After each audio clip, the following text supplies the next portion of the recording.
Hi there, kids. It's Mrs. Boyd. It's Easter. I'm recording this. I miss you terribly. But we're still going to do math. I know. So first and foremost, we're doing section 8.5 this week. We're going to be doing the whole section this week. I would spend 2 days on it in the classroom, so we're going to spend 2 days on it outside of the classroom. So first, we're going to factor. When we factor, that means that you have split up any polynomial into two factors. One of those factors, at least one of those factors, will end up in a parentheses. You're going to see what we mean today. The distributive properties that we're going to use first. So when it says use the distributive property to factor a polynomial, we are going to use the reverse distributive property to factor polynomials. All right, so what I like to do, we've got 27y squared plus 18y. I'm going to look at each piece separately. So 27y squared, I can break that up into 9 times 3 times y times y. That's totally lots of y's there. And that is really the same thing as 3 times 3, which is 9, times 3, and y, right? Then we're going to look at 18y. Well, that is 9 times 2 times y, which is also 3 times 3 times 2 times y. What we're going to do is circle what they have in common. They've got 3's in common, and they've got a y in common. So whatever they had in common, they had 1 3, 2 3, and y. So we're going to write that. They had those in common. They had a 3 in common, another 3 in common, and a y in common.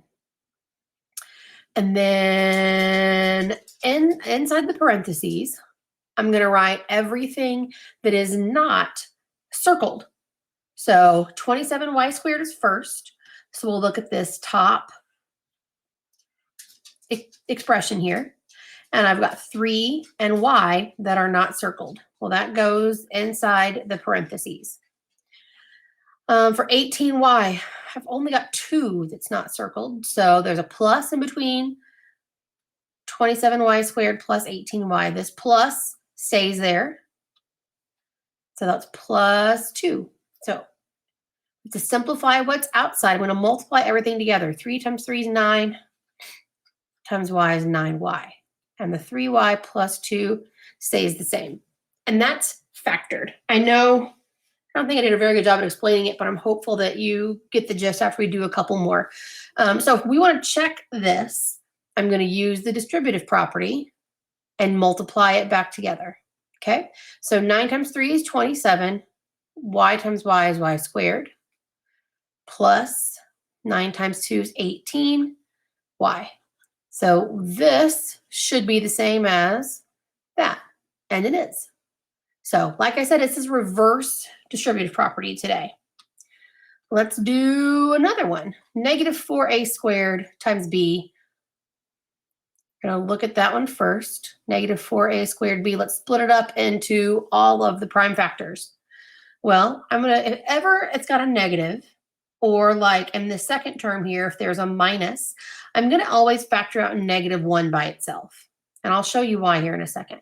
So negative 1 times 2 times 2 times a times b, because it's a squared.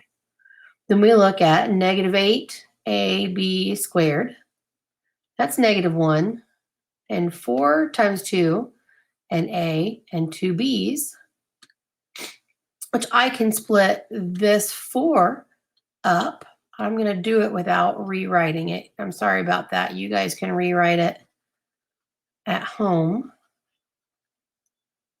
But I'm going to make it negative 1 times 2 times 2 times 2, ABB. And lastly, I've got 2AB. That is 2AB. Well, just like we did before, we circle what they have in common. They've got these 2's in common, and they have an A in common, and they have a B in common. So we have to write them back down in order. But they have 2 A, B in common. That goes outside the parentheses, and inside goes what is left not circled. -1 times 2 is -2. A is not circled on the first line. -1 times 2 is 4. So that's -4B in the second line. And everything is circled in the third line down. 2AB, we circled everything. So when we circle everything, we have to leave a placeholder. So that's +1. And that's the factored form.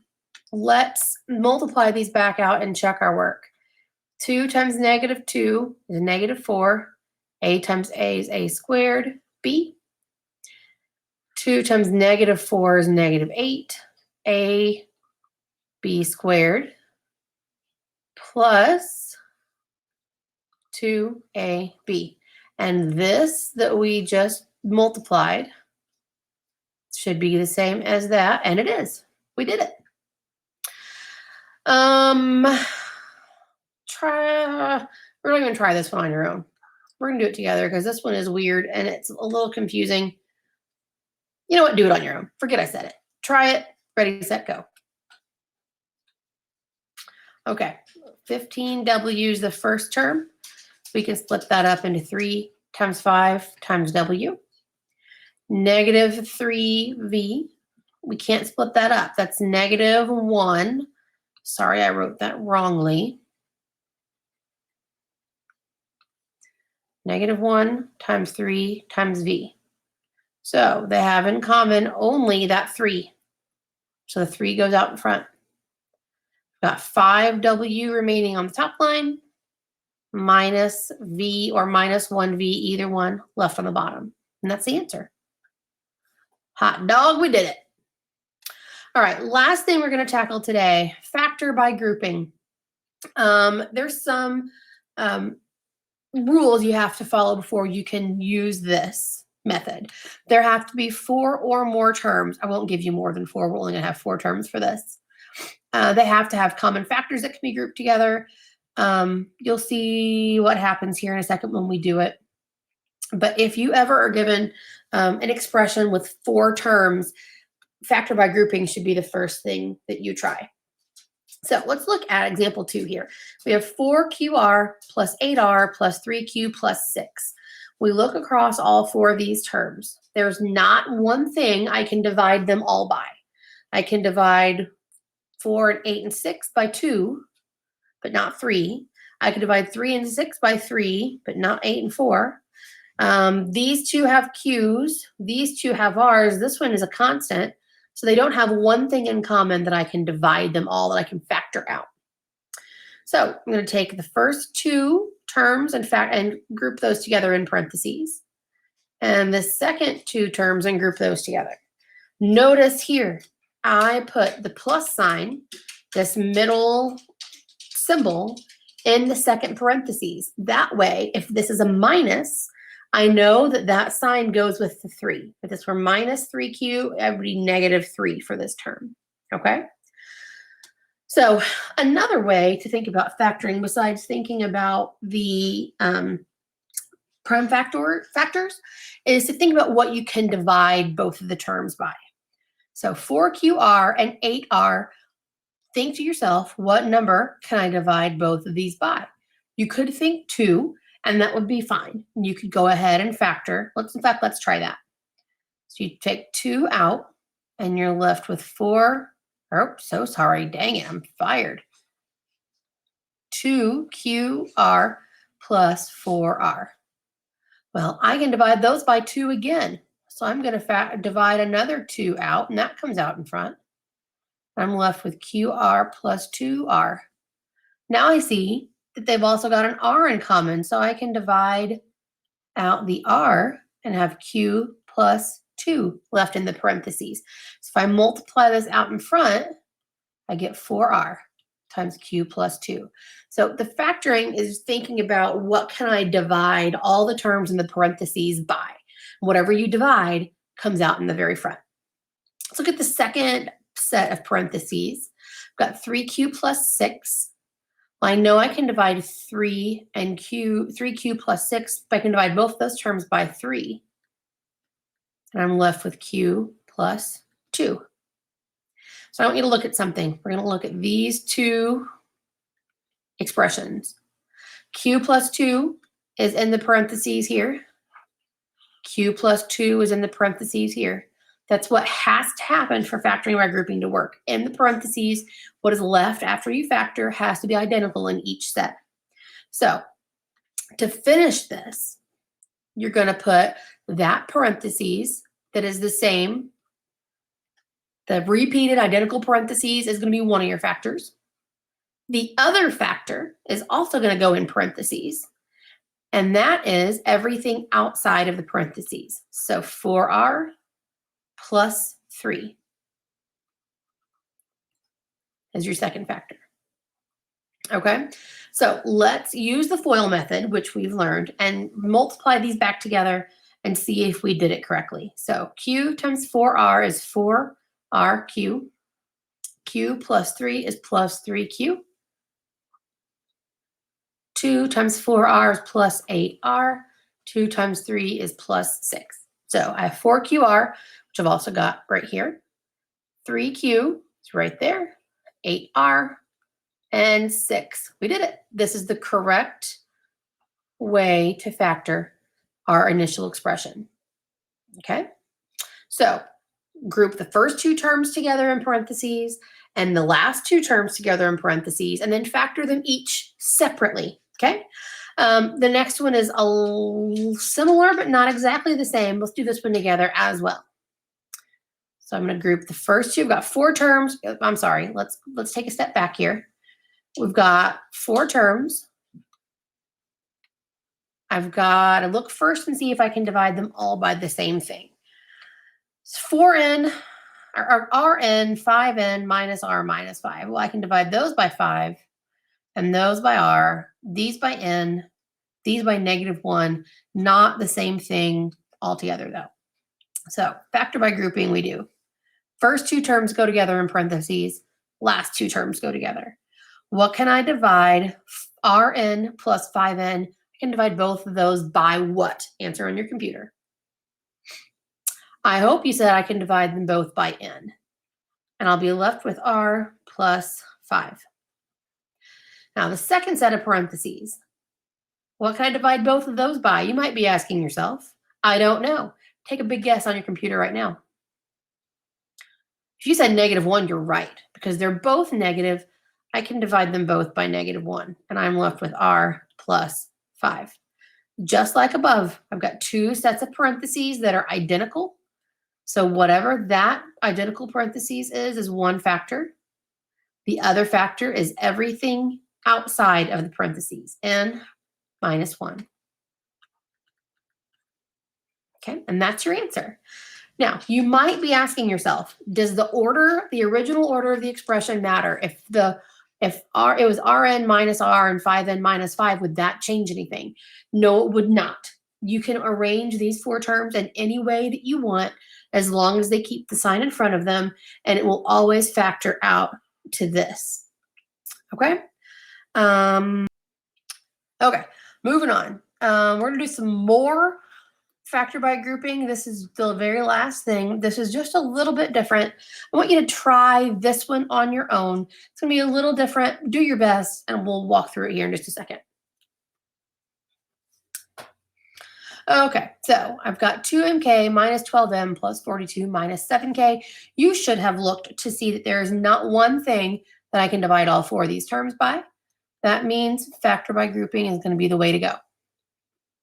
So I've got 2mk minus 12m in my first set. I know I can factor out 2, and they each have an m, so I can factor both of those out.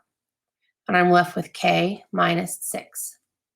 Second set of parentheses, 42 minus 7k. Well, I can divide them both by 7, so I'm going to do plus 7. And that leaves me with 6 minus k. So what I want you to see here is got k minus 6 and 6 minus k. They are the same numbers with opposite signs. Here I have n letters.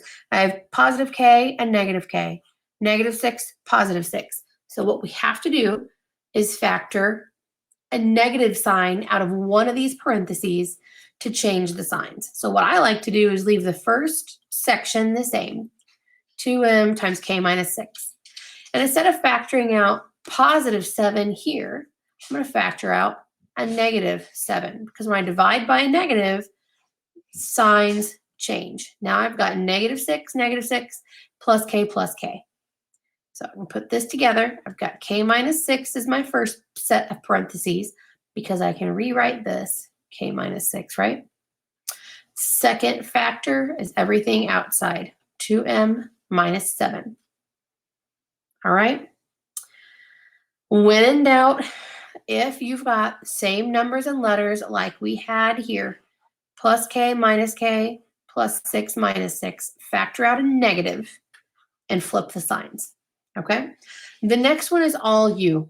Okay? I know you can do it. You totally can do it. And then we're done. We're calling it a day. Whew. Ready, set, go.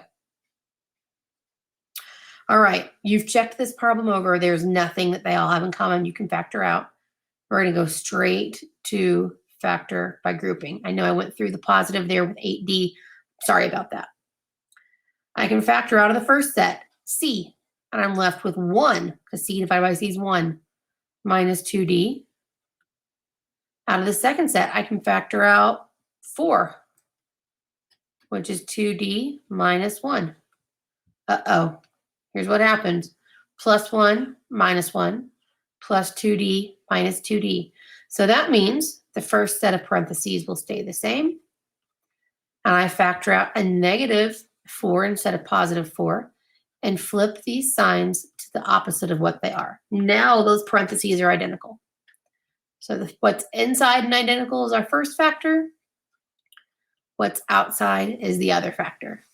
Let's multiply these back together to test to make sure that we've got the right factors. I'm going to use this old school way of factoring that I showed you, where we use the distributive property. 1 times C is C. 1 times negative 4 is negative 4. Second row down, negative 2D C. That doesn't match negative 4, so I'm going to move it down here. Negative 2D C.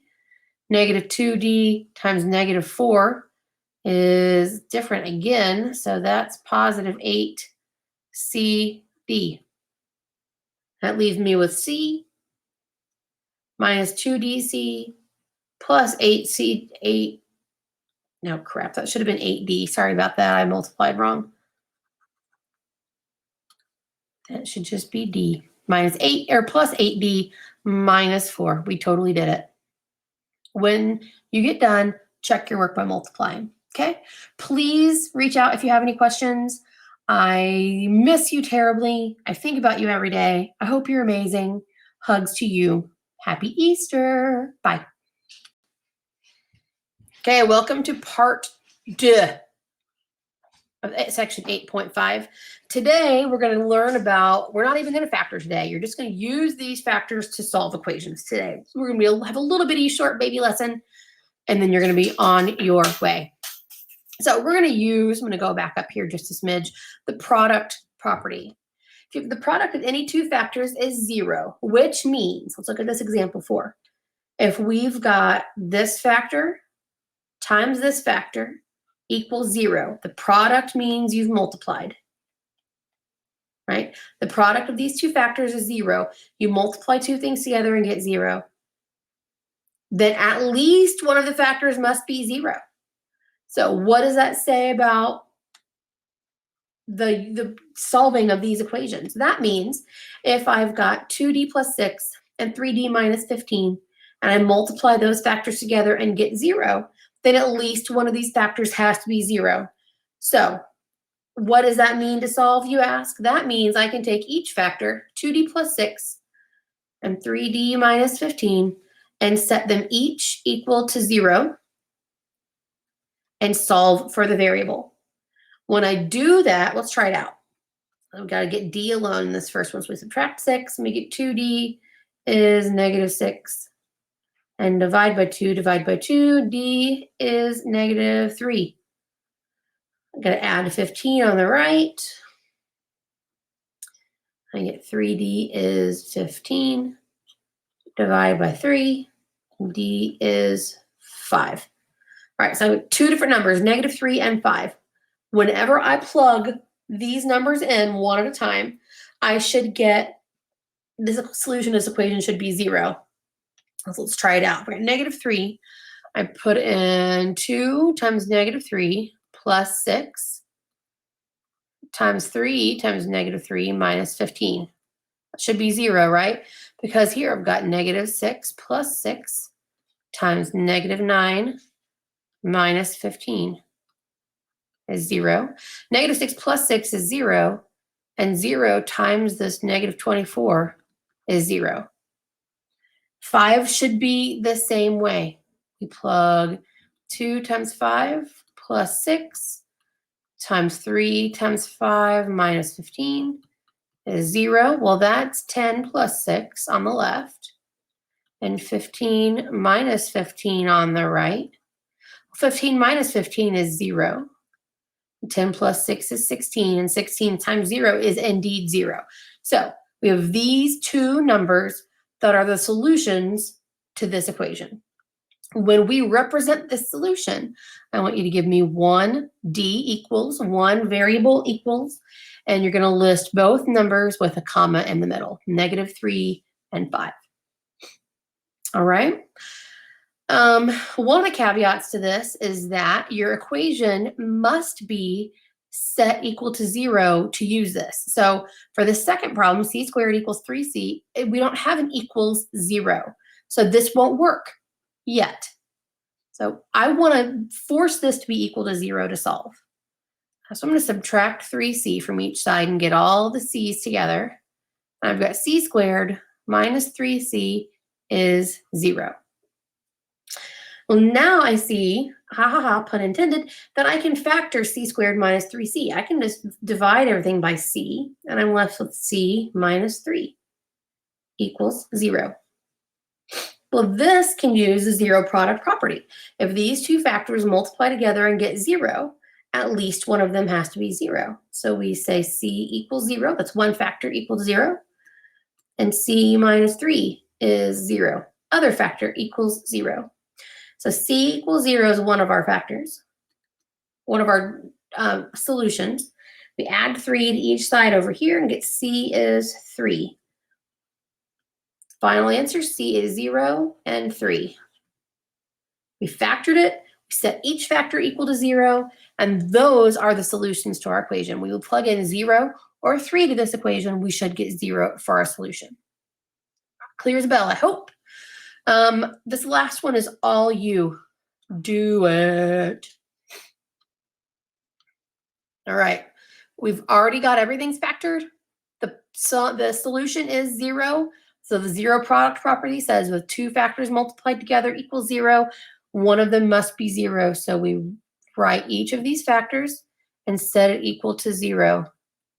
3n equals 0 and n plus 2 equals 0. We solve for n separately in each equation. 0 divided by 3 is 0. Subtract 2, and we get n is negative 2. Those are our two solutions, which should look something like that for our final answer. Hallelujah. Okay, I hope it makes total and complete sense. It's a lot easier than what we did last time, I think, I hope. Let me know what I can do. Miss you. Mwah.